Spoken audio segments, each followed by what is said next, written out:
Baik, Assalamualaikum warahmatullahi wabarakatuh. Perkenalkan, saya Arun Mirza, mahasiswa Fakultas Hukum tahun 2023 dengan NPM 230310101095, yang dimana pada kali ini diarahkan oleh dosen pengampu saya pada mata kuliah Hukum Lingkungan, Ibu Khadijah Rizky Lestari SHMHum, yaitu menjelaskan terkait Undang-Undang Republik Indonesia Nomor 32 Tahun 2009 tentang perlindungan dan pengelolaan lingkungan hidup.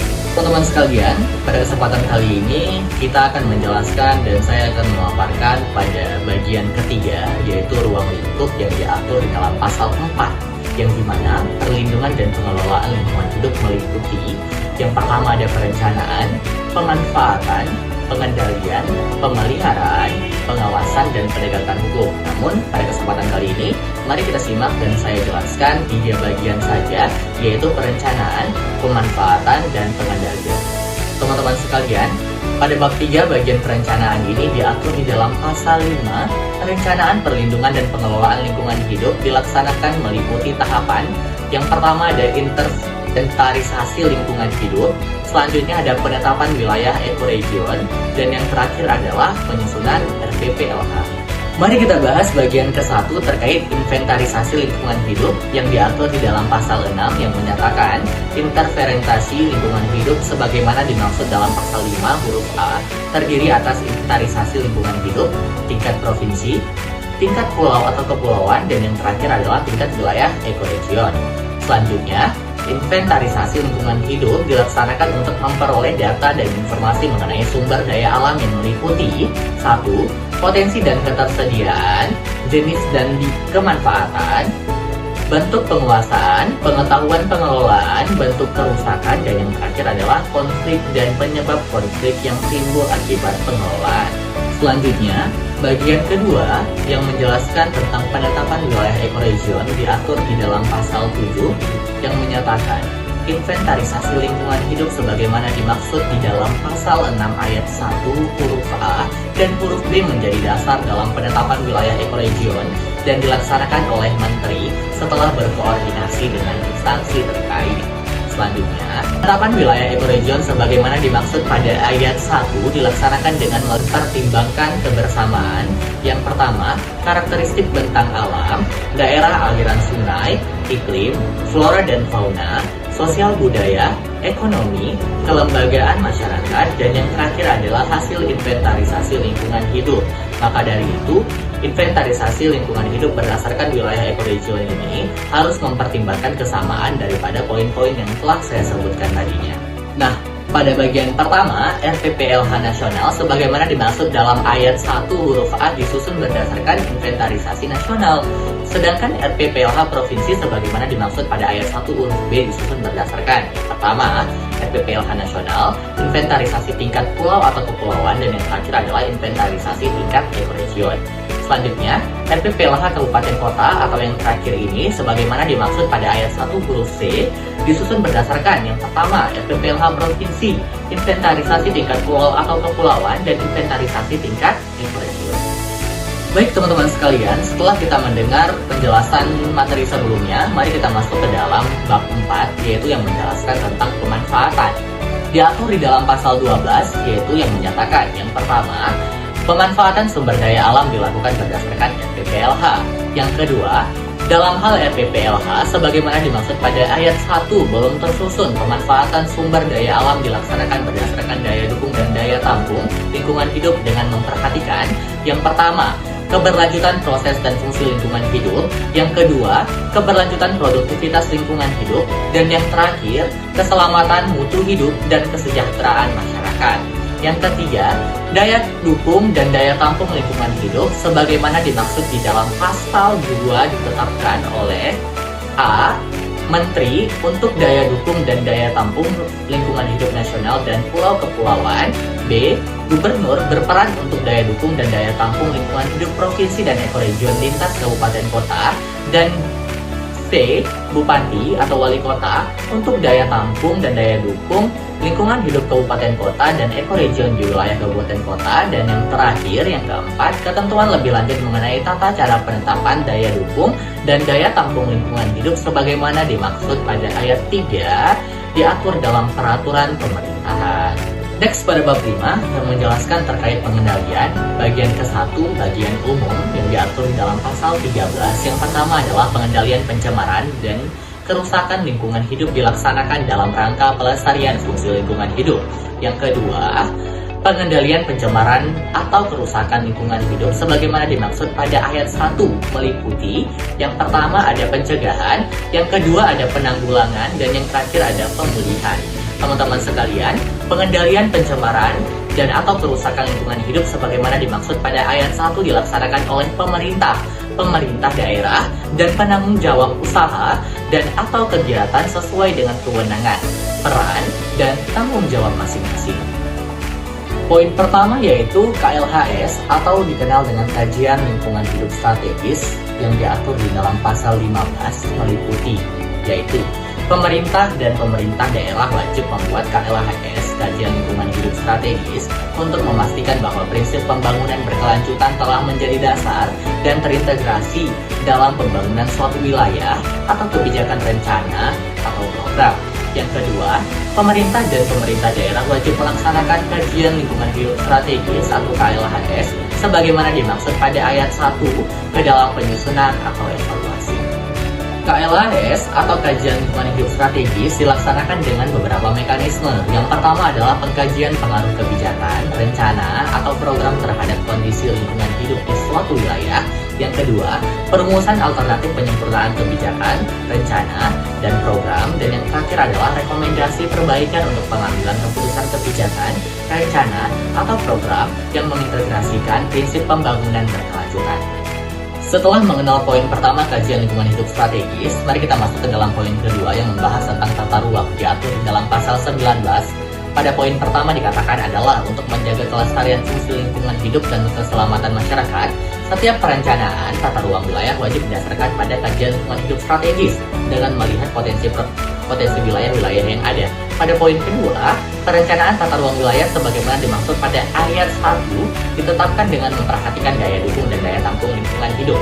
Untuk merencanakan suatu wilayah atau tata ruang tersebut, maka harus melihat dan memperhatikan daya dukung dan daya tampung lingkungan hidup pada wilayah dan tata ruang tersebut. Teman-teman sekalian, setelah kita mengenal dua poin, yang pertama ada KLHS, kedua tata ruang, mari kita masuk ke dalam poin yang ketiga, yaitu baku mutu lingkungan hidup. Diatur dalam pasal 20, ayat 1 mengatakan penentuan terjadinya pencemaran lingkungan hidup diukur melalui baku mutu lingkungan hidup. Nah, baku mutu lingkungan hidup itu meliputi beberapa cakupan atau aspek. Yang pertama itu adalah baku mutu air, baku mutu air limbah, baku mutu air laut, baku mutu udara ambien, baku mutu emisi, baku mutu gangguan, dan yang terakhir, yang ketujuh adalah baku mutu lain sesuai dengan perkembangan ilmu pengetahuan dan teknologi. Nah, setiap orang diperbolehkan untuk membuang limbah ke media lingkungan hidup dengan beberapa persyaratan. Kita tidak bisa membuang limbah itu secara langsung, secara liar, sehingga berdampak buruk terhadap lingkungan pastinya. Nah, maka persyaratan tersebut yang pertama adalah memenuhi baku mutu lingkungan hidup dan mendapat izin dari menteri, gubernur, atau wali kota, bupati sesuai dengan kewenangannya. Ketentuan lebih lanjut mengenai baku mutu lingkungan hidup sebagaimana dimaksud pada ayat 2 huruf A, sebagaimana dimaksud juga pada huruf E dan huruf F diatur dalam peraturan menteri. Setelah kita mendengar 3 poin pemaparan sebelumnya, mari kita masuk ke dalam poin keempat, yaitu kriteria baku kerusakan lingkungan hidup sebagaimana diatur di dalam pasal 21. Untuk menentukan terjadinya kerusakan lingkungan hidup, ditetapkan kriteria baku kerusakan lingkungan hidup. Nah, teman-teman sekalian, kriteria baku kerusakan lingkungan hidup meliputi kriteria baku kerusakan ekosistem dan kriteria baku kerusakan akibat perubahan iklim. Ada 2 poin, yang pertama adalah ekosistem dan yang kedua adalah perubahan iklim. Nah, kriteria baku kerusakan ekosistem meliputi yang pertama adalah kriteria baku kerusakan tanah atau produksi biomasa, kriteria baku kerusakan terumbu karang, kriteria baku kerusakan lingkungan hidup yang berkaitan dengan kebakaran hutan atau lahan, kriteria baku kerusakan mangrove, kriteria baku kerusakan padang lamun, kriteria baku kerusakan gambut, kriteria baku kerusakan karst atau kerusakan ekosistem lainnya sesuai dengan perkembangan ilmu pengetahuan dan teknologi di masa depan nantinya. Selanjutnya, kriteria baku kerusakan akibat perubahan iklim didasarkan pada parameter antara lain. Yang pertama, kenaikan temperatur suhu. Yang kedua, kenaikan muka air laut, badai, dan juga kekeringan yang melanda di suatu wilayah ekoregion tersebut, teman-teman sekalian. Untuk ketentuan lebih lanjutnya mengenai kriteria baku kerusakan lingkungan hidup sebagaimana dimaksud pada ayat 3 dan ayat 4 diatur dengan atau berdasarkan peraturan pemerintah. Setelah mendengar 4 poin cakupan yang telah dijelaskan pada materi sebelumnya, mari kita mendengar kembali materi terkait AMDAL, yaitu diatur di dalam pasal 22 yang pada poin pertamanya, setiap usaha atau kegiatan yang berdampak penting terhadap lingkungan hidup wajib memiliki AMDAL. Nah, selanjutnya, dampak penting ditentukan berdasarkan kriteria. Yang pertama, besarnya jumlah penduduk yang akan terkena dampak rencana usaha dan kegiatan. Yang kedua, luas wilayah penyebaran dampak tersebut. Yang ketiga, intensitas dan lamanya dampak berlangsung. Yang keempat, banyaknya komponen lingkungan hidup yang lain yang akan terkena dampak. Yang selanjutnya adalah sifat kumulatif dampak, berbalik atau tidak berbaliknya dampak, atau yang terakhir adalah kriteria lain sesuai dengan perkembangan ilmu pengetahuan dan teknologi. Terkait AMDAL, di dalam pasal 23 dinyatakan yang pertama adalah kriteria usaha atau kegiatan yang berdampak penting yang wajib dilengkapi dengan AMDAL terdiri atas. Yang pertama, pengubahan bentuk lahan dan bentang alam. Yang kedua, eksploitasi sumber daya alam baik terbarukan maupun yang tidak terbarukan. Yang ketiga, proses dan kegiatan yang secara potensial dapat menimbulkan pencemaran dan kerusakan lingkungan sehingga pemborosan dan kemerosotan sumber daya alam dalam pemanfaatannya. Selanjutnya adalah proses dan kegiatan yang hasilnya dapat mempengaruhi lingkungan alam, lingkungan buatan, serta lingkungan sosial dan budaya. Selanjutnya, proses dan kegiatan yang hasilnya akan mempengaruhi pelestarian kawasan konservasi sumber daya alam atau perlindungan cagar budaya. Yang terakhir adalah introduksi jenis tumbuh-tumbuhan, hewan, dan jasa training. Teman-teman sekalian, itu tadi dia pasal yang mengatur tentang AMDAL, namun masih banyak lagi pasal-pasal lainnya. Tapi setelah kita mendengar 5 poin penjelasan sebelumnya, mari kita masuk ke dalam poin ke-6, yaitu terkait UKL UPL, yang dimana diatur dalam pasal 34. Setiap usaha atau kegiatan yang tidak termasuk dalam kriteria wajib AMDAL sebagaimana dimaksud dalam pasal 23 ayat 1 wajib memiliki UKL UPL. Gubernur atau Bupati Wali Kota menetapkan jenis usaha atau kegiatan yang wajib dilengkapi dengan UKL UPL tersebut. Sebagaimana diatur juga dalam pasal 35, usaha atau kegiatan yang tidak wajib dilengkapi UKL UPL sebagaimana dimaksud dalam pasal 34 ayat 2 wajib membuat surat pernyataan kesanggupan pengelolaan dan pemantauan lingkungan hidup.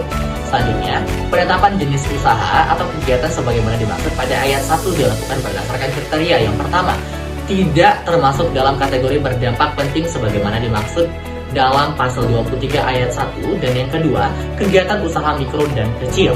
Yang ketiga, yaitu ketentuan lebih lanjut mengenai UKL UPL dan surat pernyataan kesanggupan pengelolaan dan pemantauan lingkungan hidup diatur dengan peraturan menteri, teman-teman sekalian. Setelah mendengar 6 poin penjelasan sebelumnya, mari kita masuk ke dalam poin ke-7, yaitu membahas tentang perizinan sebagaimana diatur di dalam pasal 36. Poin pertama, setiap usaha atau kegiatan yang wajib memiliki AMDAL atau UKL UPL wajib memiliki izin lingkungan atau perizinan untuk mendirikan usaha tersebut. Yang kedua adalah izin lingkungan sebagaimana dimaksud pada ayat 1 diterbitkan berdasarkan keputusan kelayakan lingkungan hidup sebagaimana dimaksud dalam pasal 31 atau rekomendasi daripada UKL UPL. Yang ketiga, izin lingkungan sebagaimana dimaksud pada ayat 1 wajib mencantumkan persyaratan yang dimuat dalam keputusan kelayakan lingkungan hidup atau rekomendasi UKL UPL. Yang keempat, izin lingkungan diterbitkan oleh menteri, gubernur, atau bupati wali kota sesuai dengan kewenangannya. Sebagaimana juga diatur dalam pasal 37, menteri, gubernur, atau bupati wali kota sesuai dengan kewenangannya wajib menolak permohonan izin lingkungan apabila permohonan izin tidak dilengkapi dengan AMDAL atau UKL UPL. Nah, sebagaimana diatur juga bahwa izin lingkungan sebagaimana dimaksud dalam pasal 36 ayat 4 dapat dibatalkan apabila yang pertama, Persyaratan yang diajukan dalam permohonan izin mengandung cacat hukum, kekeliruan, penyalahgunaan, serta ketidakbenaran atau pemalsuan data, dokumen, atau informasi yang dibutuhkan atau yang valid.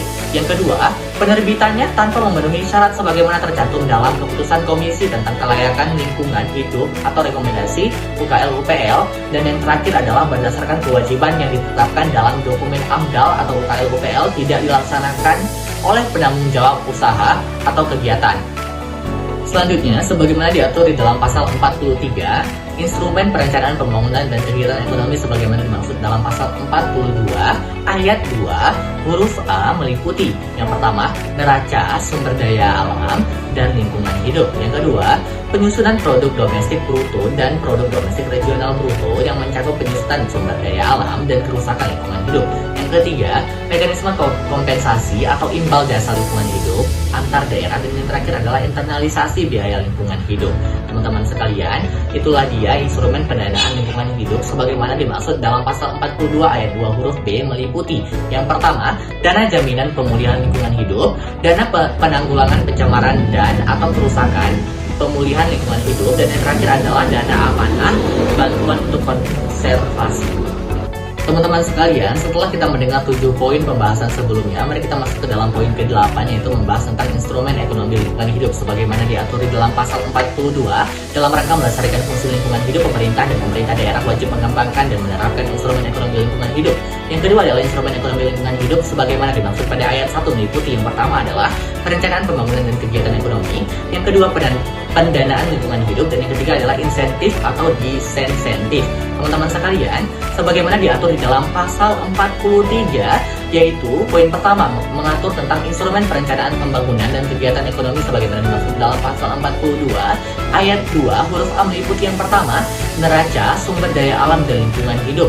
Yang kedua, penyusunan produk domestik bruto dan produk domestik regional bruto yang mencakup penyusunan sumber daya alam dan kerusakan lingkungan hidup.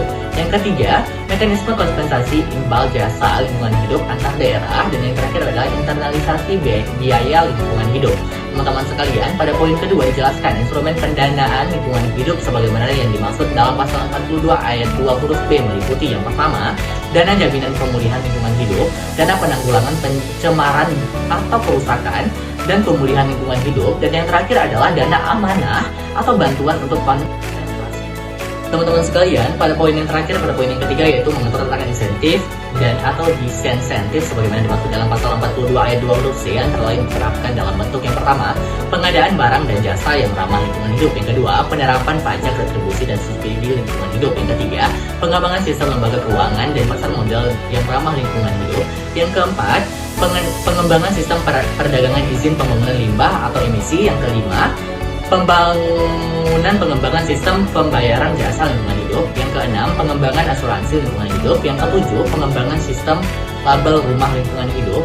Dan yang terakhir adalah sistem penghargaan kinerja di bidang perlindungan dan pengelolaan lingkungan hidup.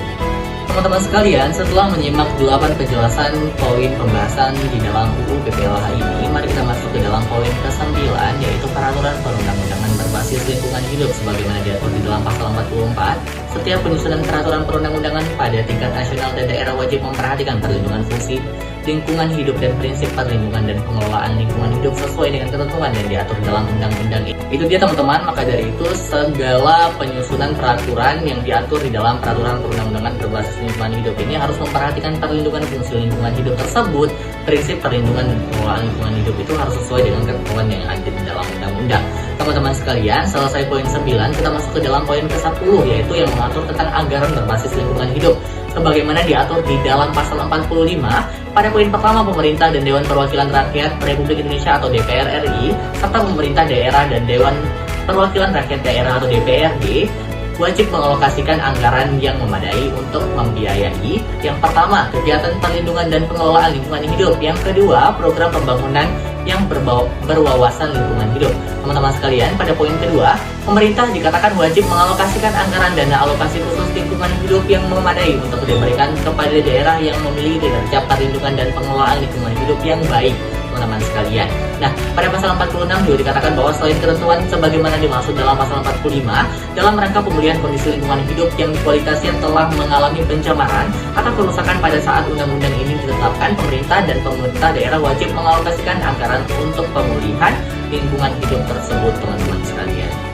Teman-teman sekalian, 10 poin telah terbahas. Mari kita masuk ke dalam poin ke-11, yaitu membahas tentang analisis risiko lingkungan hidup sebagaimana diatur di dalam pasal 47. Poin pertama mengatakan, setiap usaha atau kegiatan yang berpotensi menimbulkan dampak penting terhadap lingkungan hidup, ancaman terhadap ekosistem dan kehidupan, atau kesehatan dan keselamatan manusia wajib melakukan analisis risiko lingkungan hidup terlebih dahulu.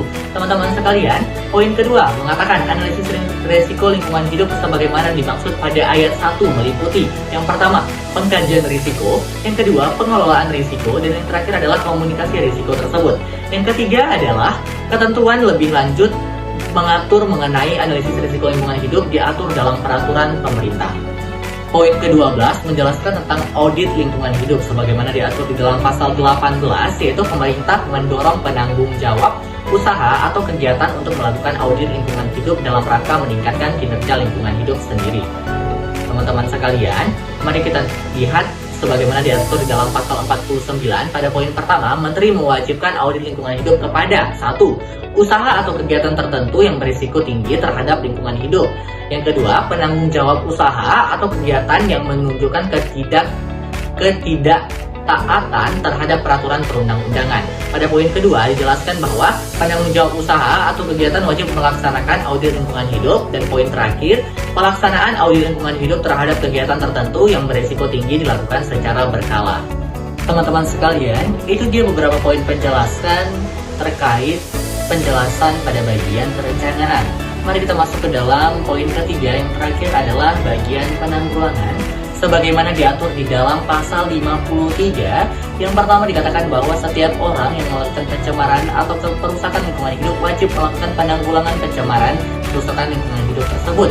Yang kedua, penanggulangan pencemaran atau kerusakan lingkungan hidup sebagaimana yang dimaksud pada ayat 1 dilakukan dengan 1. Pemberian informasi peringatan pencemaran atau kerusakan lingkungan hidup kepada masyarakat. 2. Pengisolasian pencemaran atau kerusakan lingkungan hidup. 3. Penghentian sumber pencemaran atau kerusakan lingkungan hidup. Dan yang terakhir adalah cara lain yang sesuai dengan perkembangan ilmu pengetahuan dan teknologi. Ketentuan lebih lanjut mengenai tata cara penanggulangan pencemaran kerusakan lingkungan hidup sebagaimana dimaksud pada ayat 1 diatur dalam peraturan pemerintahan. Nah, pada bagian keempat, yaitu pemulihan, diatur dalam pasal 54. Yang pertama, setiap orang melakukan pencemaran atau perusakan lingkungan hidup wajib melakukan pemulihan fungsi lingkungan hidup. Yang kedua, pemulihan fungsi lingkungan hidup sebagaimana dimaksud pada ayat 1 dilakukan dengan tahapan. Yang pertama, menghentikan sumber pencemaran dan pembersihan unsur pencemaran, remediasi, rehabilitasi, restorasi, atau cara lain yang sesuai dengan perkembangan ilmu pengetahuan dan teknologi. Dan poin yang terakhir adalah ketentuan lebih lanjut mengenai tata cara pemulihan fungsi lingkungan hidup sebagaimana dimaksud pada ayat 2 diatur dalam peraturan pemerintah. Baik, teman-teman sekalian, itu dia tadi beberapa bagian penjelasan pada bagian ketiga dari UU PPLH. Maka dari itu, dengan selesainya bagian pemulihan tadi, maka selesai pula penjelasan yang dapat saya paparkan. Cukup sekian, saya Anunza, mahasiswa Fakultas Hukum tahun 2023, mengucapkan terima kasih. Wassalamualaikum warahmatullahi wabarakatuh.